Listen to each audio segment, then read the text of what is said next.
নমস্কার বন্ধুরা, তনবিনা রান্নাঘরে আপনাদের সবাইকে স্বাগত। আজ আমি আপনাদের সঙ্গে একটি মশলাদার চিড়া ভাজা রেসিপি শেয়ার করব।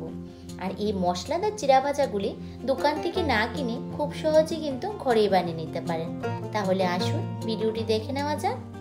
রেসিপিটি বানানোর জন্য সবার প্রথমে আমি এখানে একটা কড়াই বসিয়ে নিয়েছি। এর মধ্যে দিয়ে দিয়েছি বেশ খানিকটা সাদা তেল। এবার তেলের মধ্যে আমি এখানে এক মুঠো চিনে বাদাম ভেজে নিচ্ছি।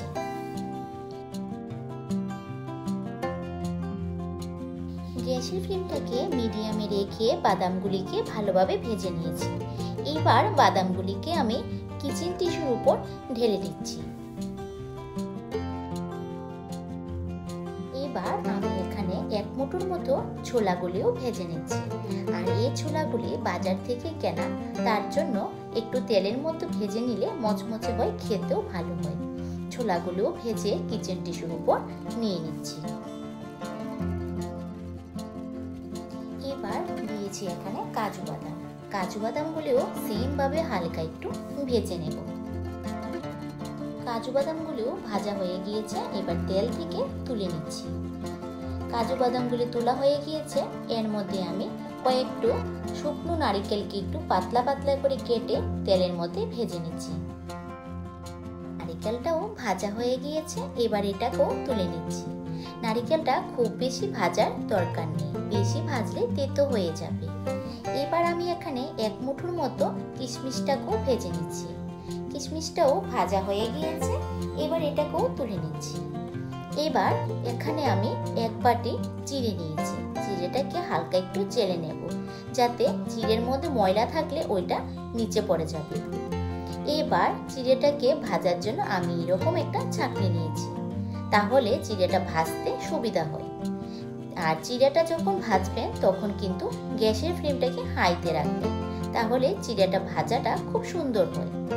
এবার তেল ছড়িয়ে কিচেন টিস্যুর উপর চিড়েটাকে নিয়ে নিচ্ছি।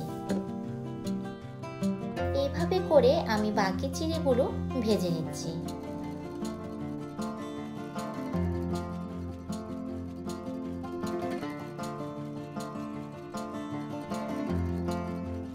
চিড়েগুলি ভাজা হয়ে গিয়েছে। এইবার এই ছাঁকনির মধ্যে ভেজে নিচ্ছি আমি 3টি শুকনো লঙ্কা, তাহলে দেখতে একেবারে দোকানের মতো লাগবে। শুকনো লঙ্কাগুলি হালকা ভাজা হয়ে গিয়েছে। এবার এর মধ্যে দিয়ে দিয়েছি কয়েকটু কারি পাতা। কারি পাতাটাও হালকা ভাজা করে নিচ্ছি। কারি পাতাগুলি ভাজা হয়ে গিয়েছে, এবার এগুলিকেও তুলে নিচ্ছি।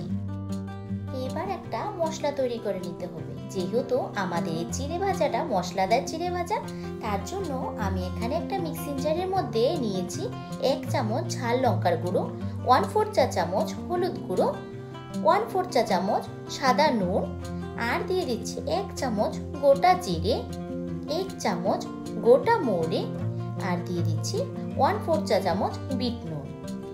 আপনারা চাইলে এখানে সাদা নুনের পরিবর্তে কিন্তু সবটাই বিট নুন দিতে পারেন। দিয়েছি এখানে 1 চামচ চিনি আর 1 চামচ চাট মশলা। এটাকে ভালোভাবে ব্লেন্ড করে নিয়েছি। এবার চিড়েগুলিকে আমি একটা বাটির মধ্যে ঢেলে নিচ্ছি।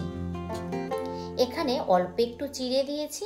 এবার যে মশলাটা গুঁড়ো করে রেখেছি, ওই মশলাটা থেকে 2 চামচ মশলা এর মধ্যে দিয়ে দিচ্ছি। দিয়ে ভালোভাবে চিড়ের সঙ্গে মিশিয়ে নিচ্ছি।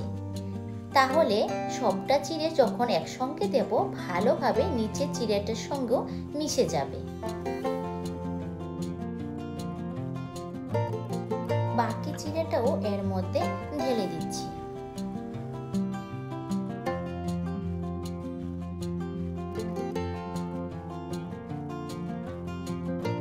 এবার ভেজে রাখা বাদাম, কাজু বাদাম, নারিকেল সবগুলি একসঙ্গে নিয়ে নিচ্ছি।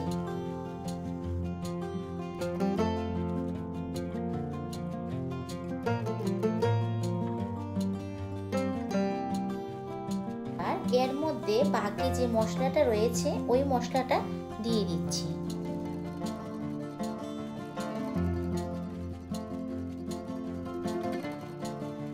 এবার হালকাভাবে মশলাটা সবগুলির সঙ্গে মিশিয়ে নিচ্ছি।